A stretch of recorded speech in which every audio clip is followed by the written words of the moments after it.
Azoma 17 Janoary 2020 soa arivo dia nivaly tamin'ny fomba ofisialy ny voka-pifidianana hoben'ny tanànan'Antananarivo renivohitra manomboka androany ka mandritry ny 5 taona ho avy.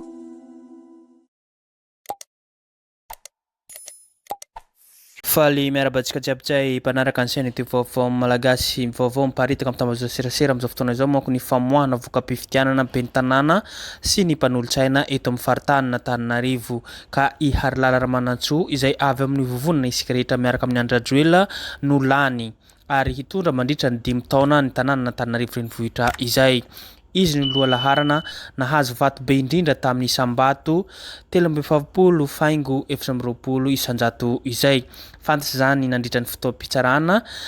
manetriketrika ny filazana tamin'ny fomba ofisialy ireo kandida lany ho ben'ny tanàna araka ny didy sy ny lalàna velona izay mametraka azy ireo ho amin'ny toerana ben'ny tanàna izay amin'ny fotoam-piasana mandritra ny 5 taona manaraka. Natao tetsy amin'ny tribunaly misahana ny ady amin'ny fanjakana tribunal administrative anosy manko io vaovao famoahana ny voka-pifidianana io tamin'ny androany. Misa 5 kosa ny toerana ho an'ireo mpikambana ho filan-kevi-tanànana nisy ny mpanolo-tsaina ny tanàna sy kominaly ho an'ny Antananarivo renivohitra izay. Ny indépendant iarivo mandroso nahazo mpanolo-tsaina iray. Tanindrazana nahazo anaky 7 mpanolo-tsaina. RTM nahazo anakiray ihany koa. Tiako Madagascar nahazo 20 ny mpanolo-tsaina ary Irmara nahazo 20 ary ny mouvement Gaskara dia nahazo 3. Marinitsika eto manko dia tsy tonga nanatrika ity famoahana voka-pifidianana ity ny kandida ben'ny tanàna Tojiravalmanana avy amin'ny ihany koa ny Tanindrazana Tahirajafjoelina eo ihany koa mouvement Gaskara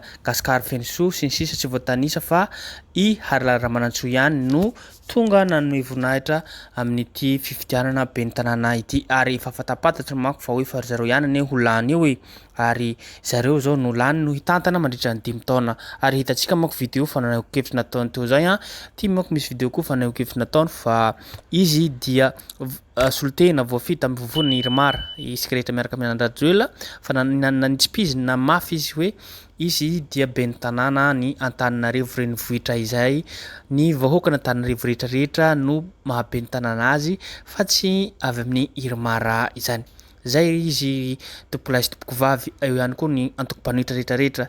izy zao no mivoaka mpandresy amin'ny fifidianana iny ary mbola ataontsika hoe mirehareha ihany zareo hitantsika manko dinosaure mpanaradiary zareo député sy mavambahoaka reto ary irakiraka eo ihany koa ny rehetrarehetra izay fangalaram-bato hitatsika iny hitapoka hitam-pirenena izay fangalaram-bato zareo zay mbola mirehareha koa izy zareo amin'izao fotoana izao ary niarahaba ary zareo ary izy no lany eo. Miandry vetsika sa handefitra vetsika ary tsy hijoro vetsika amin'ny safiditsika izay natao zay fa halemy hangina mandritra ny 5 taona satria araka ny teneny zay dia hanome hitantana mandritra ny 5 taona Antananarivo renivohitra zay dia zareo samy zareo ihany no eo koa ahoana ny fomba ataontsika ry antoko-panohitra ary mety hisy ataontsika hoe surprise avy amin'ny mpanohitra zany ho hitantsika eo ny toe-draharaha politika satria efa manano tany mafapana ny toe-draharaha izay ihany koa no afaka anjarentsika eto tompokolahy sy tompoko vavy azadino hatrany miabone na manao zay na manao commentaire afahantsika matsaratsara zavatra zay ity le video fa nokevitra nataon'ny ben'ny tanàna voafidy fa Harilala Ramanantsoa izay. Azoma 17 Janoary 2020 soa arivo dia nivaly tamin'ny fomba ofisialy ny voka-pifidianana ho ben'ny tanànan'Antananarivo renivohitra manomboka androany ka mandritry ny 5 taona ho avy. Isorako ny vovonana Irmara izay nisafidy candidat tsy teto androany raha tsy nitodika tamiko nisafidy izy ireo. Androany anefany dia tsy be ny tanàna ny vovonana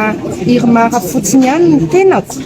fa be ny tanàna Antananarivo renivohitra koa isorako ny mponina Antananarivo tsy akanavaka ary angatahako indrindra ny fiara-miasa sy ny fiara-mientana rehetra satria ny fanarenana ny tanàna Antananarivo dia tsy aditiko ho zasamrery fa adititsika rehetra miaraka koa misokatra ny varavaran'ny lapan'ny tanàna Antananarivo ho an'ireo tsara sitrapo rehetra